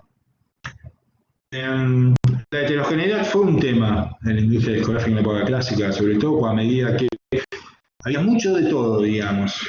Pongámonos en el ejemplo, cuando nace el rock había tal vez 2 o 3 subgéneros, ¿no? En el que el rock se nutre, ¿no? Blues, música afroamericana, gospel, ¿sí? Música country y country western y blues urbano. 4 cosas. Hoy se dice que hay más de 2000 subgéneros, ¿sí? En la música. Y ese paraguas se fue ampliando a medida que fue pasando el tiempo, ¿sí? A medida que iba avanzando las décadas, es cada vez más difícil analizarlas porque cada vez tenemos más cosas, ¿sí? Siempre aparecen cosas nuevas. En este momento también están apareciendo cosas interesantes. Bien, ¿qué más puedo decir acá? ¿Qué hora es? 7 menos cuarto. ¡Wow! Se me pasó el tiempo hablando de la industria y no de la música. Para cerrar este punto, digamos, a mí me gustaría decir que, bueno, los artistas hoy buscan más la independencia que un contrato, aunque no está todo dicho y en realidad también depende de lo que quiere el artista, y este es un punto interesante, ¿no? Hay artistas que les puede ser un contrato, hay artistas que no, ¿no? Claramente el vivo es el foco del negocio y donde se centra la carrera. Y los bajos costos de producción, ¿sí? Esto me parece a mí que es un punto importante que ya lo hablamos cuando hablamos de la industria musical. También hay toda una serie de contradicciones, es una industria como diversa donde conviven un montón de temas. ¿Sí? Hay gente que dice que el negocio de la música se ha derrumbado, pero en realidad también estamos escuchando nunca la música se escuchó, nunca en la historia se escuchó tanta música. También se dice que los grabaciones históricos se están cerrando, de hecho ha pasado mucho de eso, muchos estudios han cerrado, pero a la vez nunca se ha grabado tanto. También se dice que algunos músicos pierden dinero saliendo de gira, pero la verdad es que muchos viven de las giras también. Son todas situaciones muy contradictorias que funcionan en el mundo de la música y que se dan también. También tenemos artistas que no ganan nada, pero es una realidad. Los que han hecho mucha, Sí, hay como cosas, ¿no? Hay gente que dice, las nuevas generaciones no compran discos de vinilo, pero a su vez los vinilos están creciendo y de hecho este año la venta de vinilos superó la venta de CDs en el mundo, ¿sí? Esto es unas ideas que las saqué de Jane Gunderman, de Berkeley, de la Berklee School of Music, que es además la tecladista de Sheryl Crow, ¿no? Si bien los vio Sheryl Crow, bueno, es Jen. Un curso muy interesante sobre producción musical.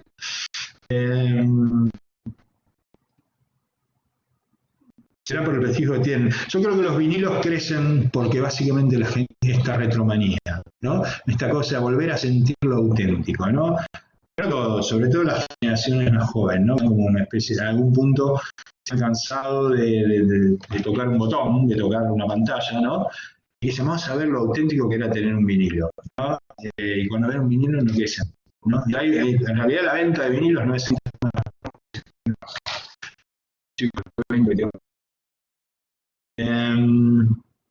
Bien, lo de la música en vivo no lo voy a decir de vuelta, dijimos que más o menos 70% de la música en vivo compone el mercado de música. Estos son datos de Capif Argentina, son datos que son públicos, están en la página de Capif.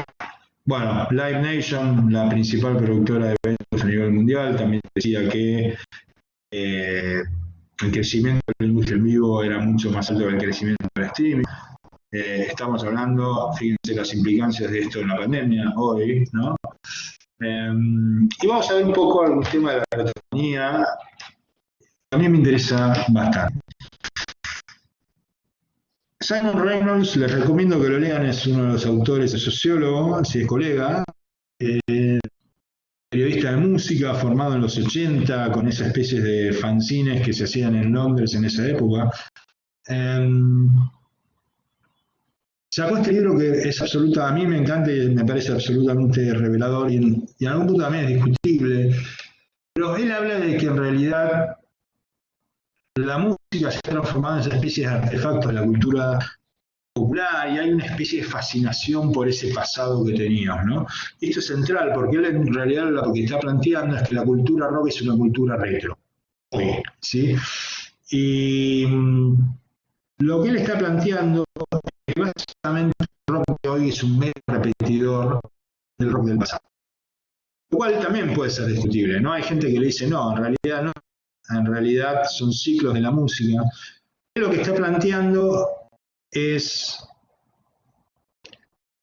en la historia del rock, lo que venía pasando era que surgía algo, miraba para atrás y creaba algo nuevo hacia adelante, ¿no? Por ejemplo, el punk rock, ¿no? El punk rock es básicamente música de los 50, la línea más dura de los 50, y retro, y ciertas cosas del pop rock inglés de los años 70 al principio, sobre todo, y lo reformula en algo que terminó siendo una gran respuesta a la música progresiva de los años 70 y a la cosa de los ídolos del rock de los años de esa época. Pero crea algo nuevo, ¿no? Y él dice, bueno, vos podés tomar una banda de hoy, ¿no? Tomemos por ejemplo, no sé, a ver, Arctic Monkeys, por decir algo. Dice, puede ser una gran banda, pero su música no es nueva. Su música en el fondo retoma lo que hacían artistas de los fines de los 70 y se queda ahí. Dice, no inventan algo nuevo. Estoy tomando un ejemplo, él menciona los Arctic Monkeys, ¿no? Pero él dice, bueno, ok, es el power pop de los 70 tocado hoy, ¿sí? O el garage rock, ¿no? Entonces él dice, bueno, ok, ¿qué tiene nuevo el garage rock? Nada, digamos, lo que hace es retoma la letra del rock de garage de los años 60, del principio de los años 60, de cierta cosa de cierto proto-punk que había en Estados Unidos y reformula. Ahora, invento nuevo no. Entonces, esa es la reacción. Lo que dice también interesante es que hay una especie de nostalgia por el pasado, que la industria discográfica alimenta esa nostalgia con toda una serie de situaciones y cosas y de productos que tienen que ver, ¿sí?, con reeditar eso como la cultura central. Reediciones de catálogo, archivos, documentales, películas, las famosas giras de despedidas y reuniones, las bandas tributo, ¿sí? Todas estas cosas de las nuevas reediciones de ediciones sobre un artista, un disco, una carrera, etcétera, etcétera, ¿no? Es una idea muy interesante y muy disruptiva, porque en el fondo también lo que está planteando es una crítica del rock de hoy, ¿sí? Del otro lado, también tenés un montón de gente que lo que está hablando es en realidad no. Lo que sucede son ciclos de la música. No necesariamente siempre se inventó algo nuevo, pero son ciclos, donde el rock es más importante y a veces menos, ¿no? Esa es como la otra postura. Está el caso de gente, por ejemplo, como Alan Cross, que es el periodista de rock canadiense, ¿no? ¿Qué decir de esto? ¿Es así o no es así? A mí me gustaría que alguno escriba en el chat qué opina. Yo creo que hay algo de lo que plantea Reynolds, sin duda, y sin duda también es interesante decirlo desde el punto de vista de lo que se escucha del rock hoy en día. Claramente la música rock tiene mucho más valor en el catálogo que la música actual. Y esto por varias razones. Primero, porque no se venden discos. Esa es la principal razón, no hay venta de productos físicos, ¿no? Ninguna de las bandas del siglo XXI han logrado vender lo que vendían, por ejemplo, lo vendió Nirvana en los 90, ¿no? Si yo les decía al principio de la charla que las Spice Girls habían vendido 23 millones de discos. Creo que la más ha vendido en el siglo XXI tal vez vendió 10, ¿sí? Las bandas de hoy compiten contra todo el catálogo, ¿sí? Y no solo eso, en el negocio del publishing, de las editoriales musicales, siempre se dice que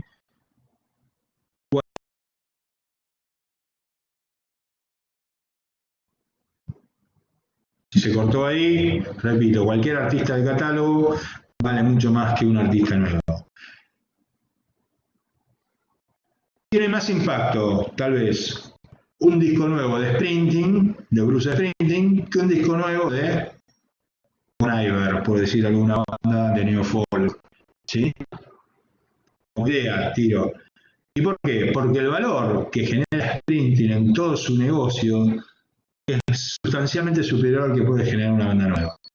Y este es un punto interesante también. Bien. Acá la pregunta. ¿El rock se repite a sí mismo? Esto es lo que yo estoy... Bueno, ese es un punto a discutir también. ¿Tiene relato el rock? Yo no lo sé. ¿Tiene más relato el trap o el pop hoy para la gente joven que el rock? Pero bueno, después cada uno piensa en artistas, qué sé yo. Pregunta, y acá es interesante, ¿no? Acá tengo la foto de Greta Van Fleet, tal vez una de las bandas más mencionadas en los últimos años. Chicos muy jóvenes que tocan tremendo, nadie los pone en duda, pero vos los escuchás y es como escuchar a Led Zeppelin, digamos. Y la verdad, si yo tengo que escuchar a Greta Van Fleet o tengo que escuchar a Led Zeppelin, ¿qué escucho? Yo prefiero escuchar Zeppelin, ¿no? Pero esto no habla mal. Esto, alguna gente está bueno que estos tipos reivindiquen a Led Zeppelin, porque aparte son tremendos músicos, nadie los puede discutir, son chicos muy jóvenes que tocan increíble, pero en el fondo terminan siendo una mera copia del original, ¿no? Termina pasando, esto había pasado con los 80, también, ¿cómo? Ahí me acordé el nombre. Y lo escuchaba y uno lo escuchaba y pasaba Led Zeppelin. Y pasó también que el grunge se terminó repitiendo en algún punto así mismo. Un montón de bandas que sonaban como Pearl Jam, por ejemplo, Nirvana, el post-grunge sobre todo. Y es un punto de discusión. Gene Simmons dijo que el rock estaba muerto, ¿no? En el 2015, recuerden la curva que le mostré al principio, ¿no? Su comentario para mí tiene más que ver, y muchos lo criticaron al amigo Gene que saca la lengua en Kiss, en el sentido de que no hay industria. Y la verdad es que en algún punto tal vez tiene razón, la industria no está buscando nuevos talentos tal vez. Sí, pero no en la manera en que los buscaba hace 40 años. Tal vez por todas las cosas que dijimos antes. Es un punto muy interesante y si uno asocia la música rock con la industria discográfica, Hoy lo que da vida al negocio, y lo vimos un poco por el streaming también, no es necesariamente la música rock. ¿Sí? Es otras cosas, ¿no? Es el pop, es el hip hop, es el trap, ¿no? El reggaetón, la música latina. Eso también tiene que ver con la globalización. Música de otros lados se fueron reinventando y regenerando. Y el rock en ese sentido no quiso avanzar hacia otro criterio. Tal vez con la pandemia y tal vez con lo que viene después, todo el mundo va a querer rockear un poco más. Me parece que va a ser así. Pero bueno, son ciclos también. Y hay otro tema también que es importante, que es la edad de nuestros grandes ídolos musicales, ¿no? Yo tengo la edad de Noel Gallagher, por ejemplo, 53. Y uno se pone a ver, ¿no? Hace poco falleció Eddie Van Halen, hace un tiempo falleció Bowie, Lemmy, Tom Petty, por decir algo así. Y como esta gente que hoy son los grandes ídolos de la música en algún punto, y hay que asumirlo, seguramente en 10 años más muchos de ellos ya no estén. Esto es un hecho que es concreto, ¿no? Uno se pone a mirar esta lista y es fuerte mirarla. Yo me acuerdo la primera vez que la tomé de un artículo, creo, de una inglés. Y es como duro, ¿no? Pensarlo así. Hay toda una generación que hicieron los que formaron la música rock en la historia, que seguramente los vamos a ver crecer en los próximos años también, sobre todo los más grandes, ¿cierto? ¿No? Claramente habla de que hay un ciclo y hay un momento que se va a acabar en algún momento más cerca que en el mediano plazo. Bien, vamos a ver un poco de subgéneros en el rock. Son las 7, tenemos hasta las 7:30. Me hubiera gustado poner un poco de música también, pero no, me gustaría también que alguno opine y si podemos comentar. Así que la música la pueden buscar después por su cuenta, pero vamos a charlar un poco de uno de los subgéneros que hay acá. El primer gran subgénero que diría en realidad viene heredado de los 90 es el new metal, ¿no? Y lo que se llama la herencia metal. Ese es uno de los grandes géneros que siguió del post-grunge, que surgió luego de que el grunge entrara en capa caída, ya por medio de los 90, y retoma claramente el disco de cabecera, para mí sigue siendo como el disco que abre esa gran puerta, es el disco de Hybrid Theory de Linkin Park, ¿sí? También podemos, ahí está, propuse System of a Down. Bueno, hay un montón de bandas ahí, que en realidad hay muchas de esas bandas que se continúan hasta hoy, son bandas que hasta hoy están dando vuelta y tocando. Todo lo que llamar el rock pesado y el heavy metal, que se fusionó, en algunos casos no, pero también en muchos casos sí. Muchas cosas que venían sucediendo, y eso es una gran herencia de los 90, ¿no? Con el funk, ¿no? Con la música clásica, en el caso del prog metal, sí, caso de Dream Theater, Pine Tree, el funk. Los Chili Peppers a veces se los asocia también con el metal, aunque no necesariamente, yo creo que hacen lo que tienen ganas, digamos. Muchos de los géneros también empiezan a descartar al blues y a mirar más al grunge también, ¿no? Es un poco interesante, alguna vez lo leí, es que en realidad el rock dejó de ser porque dejó de lado la cosa sexy de la música. Cabe decir también que mucha de esta línea del heavy metal, del nuevo metal, claramente no es una música muy sexy que digamos, ¿no? Es dura, sí, es una música rápida, pesada en algún caso, cultural en la forma de cantar en muchos otros, pero tiene un mercado y tiene un segmento, y hay un segmento importante del mercado que toma al new metal y que lo sigue muy fielmente, ¿no? Ahí hay un montón de líneas, ¿no? Está la línea más del rock, el hard rock, que toma un poco los 70, sobre todo AC/DC más clásico, ¿no? Una cosa de Jet, ¿no? Darkness, que imita Queen, toma cosas de Queen. El rock más vinculado con el horror, como Marilyn Manson, ¿no? Ghost, ¿no? Como bandas ahí que toma una línea más teatral, ¿no? Ahí viene Alice Cooper, Kiss, ¿no? La psicodelia en los 60. La línea que tiene que ver metal melódico, que esa es una línea que pega mucho, ¿no? Cuya para mí principal responsable es Evanescence, ¿no? Y después está la línea clásica, el nuevo metal, que hay muchas cosas interesantes, ¿no? Avenged Sevenfold, Killstone, pero son más como líneas más clásicas, ¿no? Y bandas más que, si bien no se definen como heavy, ¿sí? Es el caso de Mastodon, ¿no? Que son como una especie de revival del rock pesado de los 80. También hay cosas muy interesantes por ahí como Muse, una banda de tipos que se tocan todo, ¿no? El trío de Muse, que vienen ya de principios del 2000. Y les recomiendo escuchar Royal Blood, que son ingleses, una especie de rock alternativo pesado, ¿no? Que son bajo y batería. Y acá tengo una lista de discos importantes sobre todo, ¿no? Muy sobre todo el new metal, si bien muchos siguen algunos de ellos, sobre todo una línea más de metal heritage,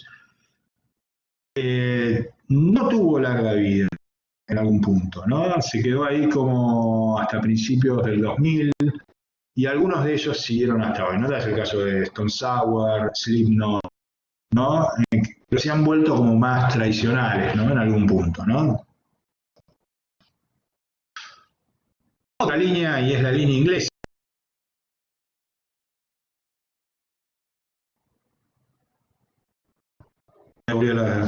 Se me había desestabilizado. El post-Britpop es en realidad en algún punto bastante menos, mucho más melódico y mucho menos rockero en algún punto. No sé si llamarlo rockero, pero está mucho más en la línea del pop y la melodía que la línea de los chicos malos de Oasis, ¿no? Oasis era como una banda pendenciera en algún punto, muy rockera, muy que toma la línea inglesa del rock, de los Kings, de los Who, de los Beatles, cierta línea de los Beatles también. Pero el post-Britpop terminó siendo en algún punto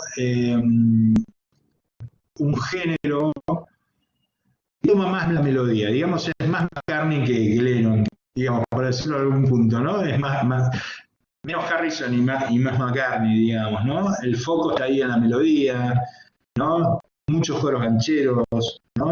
Absolutamente británicos en su estética, muy melancólica en general, ¿no? Tal vez uno de los primeros discos del 2000, inaugura el 2000, sin duda es el primer disco de Coldplay, Parachute, ¿no? Canciones como Yellow, ¿no?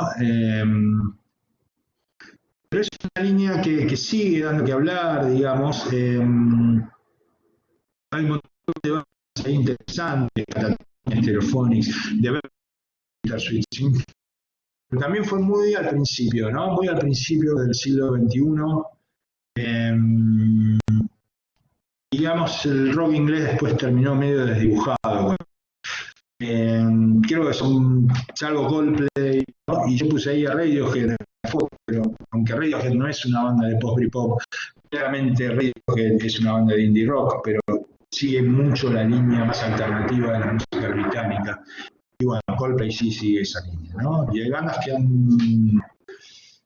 Yo he puesto Gorillaz también, que no es una banda de pop, pero bueno, hereda de Damon Albarn, ¿no? Blur, ¿sí? La tradición inglesa. Bien, vamos al siguiente. El post-grunge. Cuando yo hablaba de la música y de la homogenización de la música, claramente hablaba, tenía en la cabeza, siempre tuve en la cabeza el post-grunge, ¿no? Un género que en algún punto sonaba muy parecido entre sí, sigue evolucionando hasta hoy. La verdad hay un montón de bandas buenas hoy, como Shinedown, Cider, Fear is the Deadman, ¿no? Bueno, Creed ya no está. Breaking Benjamin es una banda espectacular, Pop Evil. Pero son bandas que tienen una orientación más al pesado. Pero el post-grunge en general, cuando uno lo escuchaba, sonaba muy parecido entre sí.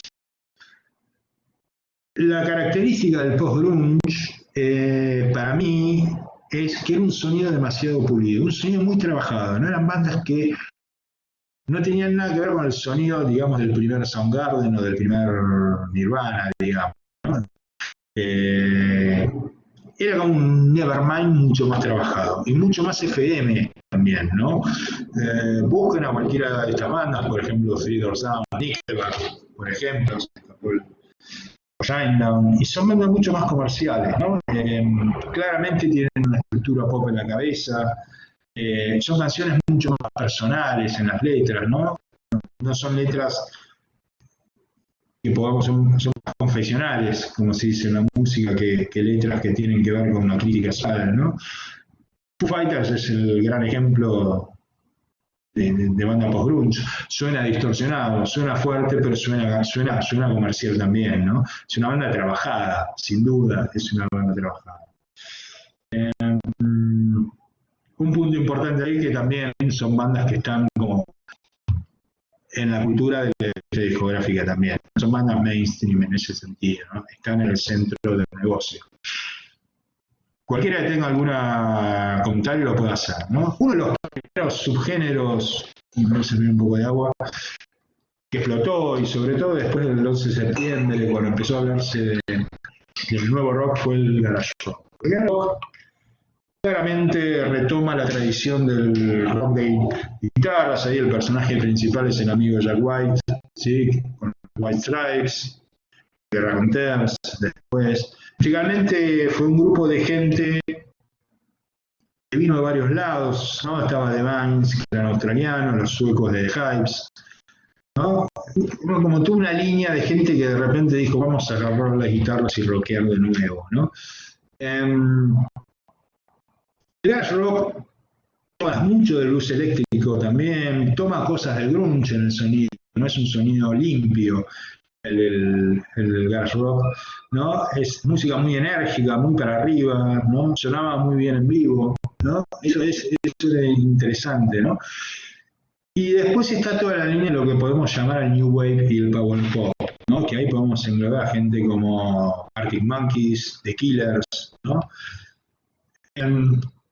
Donde hay un criterio mucho más comercial en la música, mucho más FM.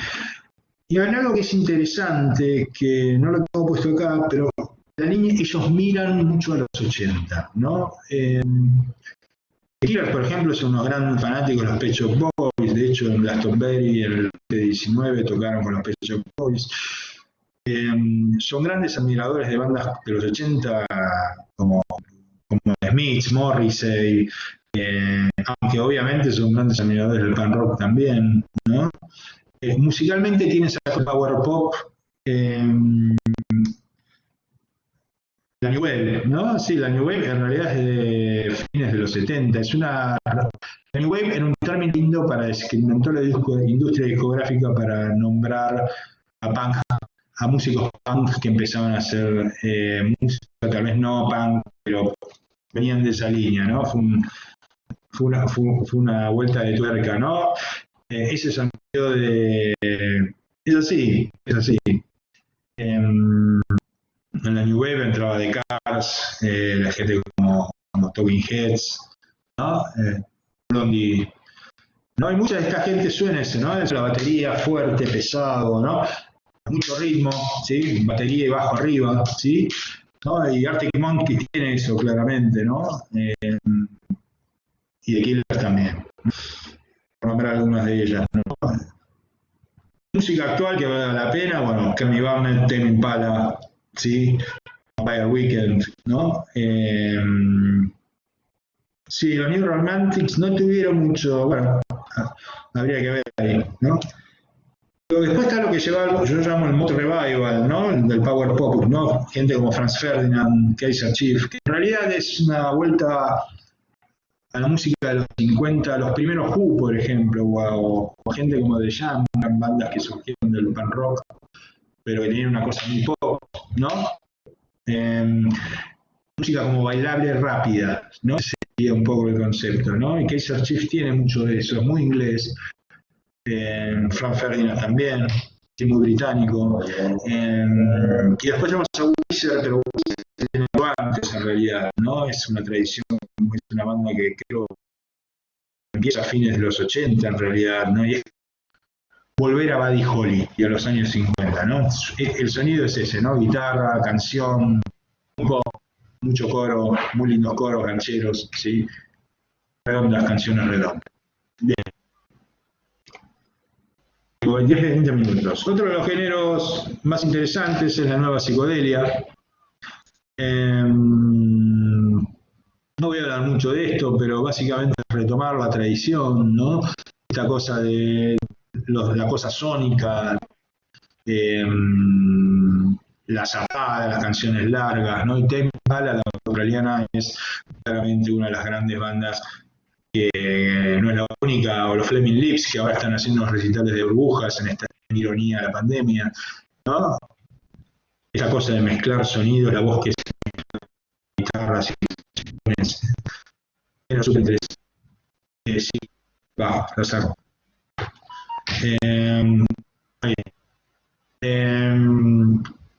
Mezclan electrónica, rock, guitarras con efectos. Bueno, Kasabian es un ejemplo inglés que toma un poco de la movida de Manchester, ¿no? De esa movida que surgió en los 80, la cultura DJ, que mezcla electrónica con rock, ¿no? Es una banda súper interesante, otro gran ejemplo de una gran banda del siglo XXI. Bien. Todo un género acá en sí mismo, ¿no? El emo punk. El emo punk, si querés que la vuelva a poner la cámara en un par de minutos, avísame, cuando cierre sobre todo, ¿no? Una herencia de... Emo viene de emocional, ¿no? El emo punk viene de una línea de Washington, un par de bandas que había en Washington de los 80, en donde tal vez el foco no era hacer crítica social, sino hablar de los problemas de uno, ¿sí? De las angustias que uno tiene como adolescente. Y en eso el emo punk, porque es un punk comercial, digamos, tuvo mucho éxito esta década y es uno de los mejores ejemplos de... Hay bandas increíblemente buenas en esta línea, ¿no? Paramore es un ejemplo, ¿no? Con sus 2 discos ahí, Brand New Eyes. Yo iba a poner algo de música, pero no vamos a tener tiempo hoy ya de hacerlo. Jimmy Eat World, que es una de las primeras canciones increíbles, ¿no? Básicamente son temas confesionales, ansiedad adolescente, mucho coro, muy melódicas, ¿no? Canciones cantadas con tonos bien arriba, muy pop, ¿no? Y ahí hay toda una línea interesante, ¿no? De bandas que les fue muy bien en la primera década del siglo XX y que siguen vigentes. Bueno, Avril Lavigne está por sacar un disco nuevo. De las más nuevas está Simple Plan, Bring Me the Horizon, ¿sí? Skillet, que es una banda de rock cristiano también, que es muy interesante, ¿sí? Bueno, sin duda el punk nunca murió y tal vez tuvo en una de las... Sin duda, ustedes no sé si lo saben, pero la banda más vendedora de la historia del punk es Green Day. Green Day es una gran banda, ¿no? Puede identificarse como punk, pero también como pop, ¿no? Power pop, ¿no? Toma cosas del hardcore, es rápida, mucha melodía vocal, ¿no? Esa es la diferencia tal vez con el punk clásico, ¿no? Y toma cosas también del hardcore, como esa cosa de los riffs fuertes, también la rapidez, sin ser tan agresivo. También es un sonido bastante pulido. Tanto Green Day como Rise Against son 2 grandes bandas, ¿no? Rancid, que es la foto en blanco y negro, es una de las grandes bandas norteamericanas, que mezclaba también cosas con el ska, ¿no? Que también tiene su tradición junto a la música, junto al punk, ¿no? Hay toda una línea de música que es interesante, que sigue vigente.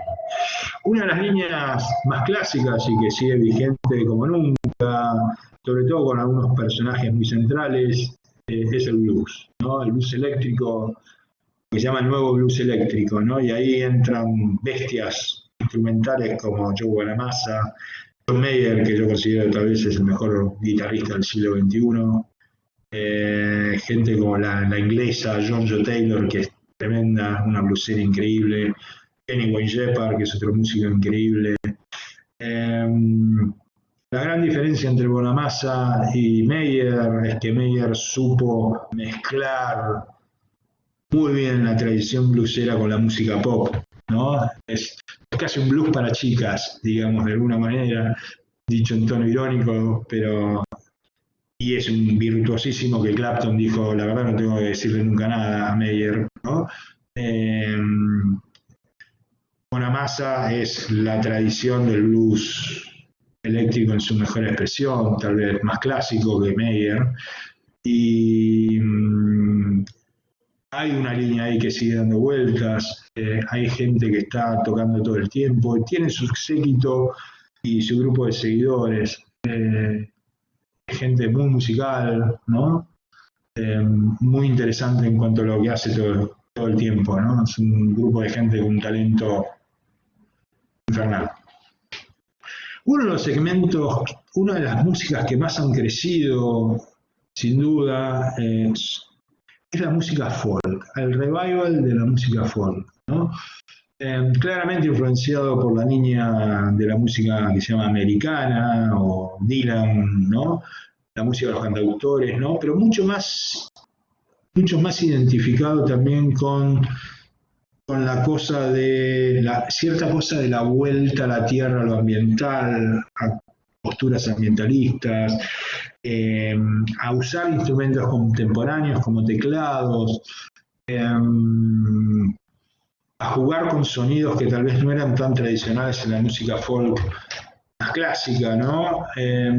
Y ahí hay un montón de gente dando vueltas. La verdad que es uno de los géneros mucho más expandidos y más actuales que hay, ¿no? Desde los británicos, no me acuerdo si son irlandeses o ingleses, de Mumford & Sons, ¿no? Y ahí tenés gente como Bon Iver, tal vez, esa es la primera foto de arriba, es un solista.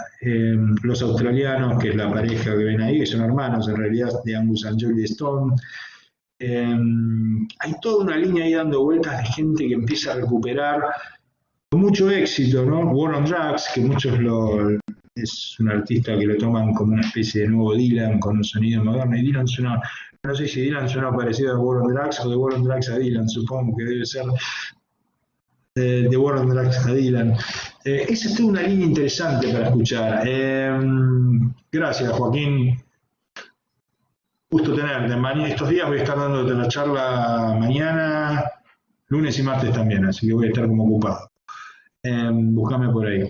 Bueno, pero toda esta línea es muy interesante, es variada, a la que gente le gusta a la gente más calma y gente más de conexión con cierta tradición clásica de la música. Bueno, el neo-folk es interesante, ¿sí?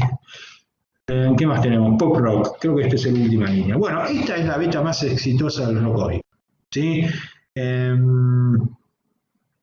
Si buscamos en Spotify el Top 50, dos bandas van a aparecer de rock nada más. Una es Maroon 5 y la otra es Imagine Dragons, ¿no? Bueno, 21 Pilots también. Ha sido la beta más exitosa de la música, sin duda. Gente que es tremendos músicos, indudables, ¿no? Que toman no solo del rock la influencia, sino de géneros como el soul, la música electrónica, la nueva música electrónica como el EDM, el pop, y lo combinan haciendo música muy especial. La verdad, escuchar a Maroon 5 uno se saca el sombrero, es decir, cómo tocan estos tipos. Y la verdad, cuando los ves en vivo, realmente puedes decir que no son una banda de pop, sino que son una banda de rock, ¿no? Y de rock de estadio, ¿no? Imagine Dragons es una banda de canciones de rock de estadio, muy bien lograda, saben manejar multitudes, son bandas de estadios masivos, ¿no? Y ahí al costadito la puse a Florence, con Florence and the Machine, que es algo así como una especie de Stevie Nicks de Fleetwood Mac de los tiempos actuales, inglesa, ¿no? Una especie de pop rock, muy a la línea de lo que hacía Fleetwood Mac en los años 70 también. Bien. Preguntas hasta acá, si alguien quiere escribir algo, chicos. Vamos a ir cerrando, vamos a ir con las conclusiones. Si alguien tiene algo que comentar, es ahora o para siempre. Me gustaría... Y América Latina yo creo que tiene su lugar, sin duda, en el rock internacional, sobre todo. Lo que pasa es que hay un punto que es importante. Yo creo que el rock como género se ha localizado. Y ahora voy a poner un comentario sobre eso. Sí, obviamente, la idea era mirar los países centrales, esa era la idea de la charla. La música latina, yo te diría que claramente es diferente al rock de los países centrales, esto ha sido históricamente así, pero también ha crecido porque el rock en inglés ha dejado de ser global. Y ese es un punto que ahora lo voy a charlar, si me das un minuto. Bien, vamos a las reflexiones finales como para ir cerrando el tiempo. Primero, el rock vive en un contexto diferente, ¿no? Esto lo explicamos bastante, no es mainstream el rock, ¿sí? Claramente una época donde toda la música está disponible, hablando de lo latino, bueno, claramente la música latina hasta en Estados Unidos está disponible. Entonces, digamos, el nivel de competencia que tiene la música rock es mucho mayor, ¿sí? Entonces, tal vez no, la centralidad de la música rock es bastante menor de lo que era hace 20 años atrás. No se venden discos y en algún punto también, yo lo vine diciendo, el rock creció en el formato álbum, ¿no? Digamos, todavía les cuesta a los músicos de rock salir de ese formato, ¿sí? Otros géneros lo tienen mucho más claro, hip hop, pop, música country incluso, la música latina, el pop latino, ¿sí? ¿No? Trabajan haciendo temas y después de 10 temas terminan siendo un álbum, pero siempre están todo el tiempo lanzando canciones, ¿sí? Claramente, bueno, esto lo vimos bastante, las consecuencias en lo tecnológico, ¿no? Es mucho más fácil producir otras músicas hoy que rock, digamos, ¿no? El costo de producir trap, el costo de producir reggaetón, el costo de producir canciones pop, es mucho más bajo, porque básicamente son estructuras mucho más simples, ¿no? El rock necesita una forma de composición y una instrumentación y tocar y mover los dedos, que obviamente a la industria, al mainstream de la industria discográfica le cuesta un poco más. Un poco el exceso de oferta, lo que hablamos con el contexto, también tiene que ver con eso. Hoy el rock es un género más. No tiene centralidad, ¿no? Si uno pregunta a 20 chicos yo pregunto a mis alumnos, bueno, ustedes de 30, ¿cuántos escuchan rock? Nacional o extranjero, y tal vez 3 levantan la mano, 4, ¿sí? Claramente no es el género central en la música hoy en día en el grupo joven. Puede volver, sin duda, pero ¿está bien o está mal? No está bien ni mal, es lo que es, ¿sí? Es un nicho de mercado, es un gusto de helado, ¿sí? Para decirlo así, ¿no? Es cuando uno va a la heladería y dice, ¿qué quiero escuchar? Y quiero escuchar rock. Bueno, bárbaro. No todo es rock, no toda la música es rock, y creo que ese es un punto importante también. Hablamos de esto ya antes. Hoy este es el punto que tiene que ver un poco con lo que mencionaba Cristian en la charla, ¿no? Yo creo que el rock dejó de ser global en algún punto, ¿no? Y básicamente por la tecnología, porque la tecnología dio lugar a que muchas músicas locales se escuchen mucho más fácilmente de lo que se escuchaban hace 20 años atrás, digamos. Y hay una vuelta a lo local, claramente, regionalmente, y sobre todo en los países de habla hispana, donde nosotros tenemos una tradición de rock local y de música local, hay una vuelta a escucharlo de uno. Y eso también es porque ha habido, digamos, son juegos de dinámicas, de competencias de estilos musicales, ¿no? También el rock se cerró a sí mismo en algún punto, ¿no? Hay cada vez menos. ¿Cuántos artistas globales tiene el siglo XXI en la música de rock? ¿10 máximo? No sé. Arctic Monkeys, The Killers, Maroon 5, Imagine Dragons, Evanescence, tal vez. Pero ahí se dice es clásico, estoy hablando de artistas nuevos, Entonces, ese es un punto también, ¿no? ¿Dónde está el mercado de esos artistas, no? Ahí para mí es importante, voy a poner la cámara un poquito más, así vamos cerrando, ¿me ven? A mí me parece importante ese juego, ¿no? Son cada vez menos los artistas de rock que son globales. No quiere decir que no haya un nicho de gente muy melómana que los escuche, ¿no? Pero los artistas nuevos, sin duda, mucho menos son globales de lo que eran hace 20 años atrás, ¿sí? Bueno, saco la cámara porque otra vez se desestabiliza. De vuelta un poco lo que decía al final, que el pop rock con Imagine Dragons, Maroon 5, difícilmente esas son casi las 2 o 3 únicas bandas, 5 bandas tal vez que hay, tipo Pilots, ¿no? Que se encuentran en el top 50 de los rankings globales de Spotify, ¿no? Por ejemplo. Un punto que yo mencioné, pero es el tema del catálogo, ¿no? Bueno, ya lo mencioné también, el valor de lo clásico, ¿no? El rock clásico tiene su lugar, alguien menciona y se dice acá va a sacar un simple hace 3 semanas y es una de las cosas más escuchadas de rock, ¿no? Hoy en día, claramente cualquier cosa que haga un AC/DC, un Springsteen, un Bon Jovi, por nombrar algunos artistas hoy ya clásicos, rompen el esquema de cualquier banda nueva, ¿no? Y tienen una difusión sustancialmente superior y una difusión boca a boca que traspasa a cualquier banda nueva de la actualidad. Creo que no tengo nada más que decir, más que... A ver, vamos al último chat. Sí, muchas gracias. Muchas gracias a todos los que nos fueron escuchando. Mañana voy a dar una charla a la misma hora sobre marketing en la música. El lunes sobre eventos y el martes sobre pandemia, ¿sí? Sobre el rock en tiempos de pandemia. Martes 5:30 también. Así que el que quiera juntarse y sumarse, y el que me quiera seguir en Instagram, puede hacerlo. Puede buscarme en la facultad, en Marce Polari, ok, en el Instagram. Todo por OpenDC, sí, voy a estar en el OpenDC.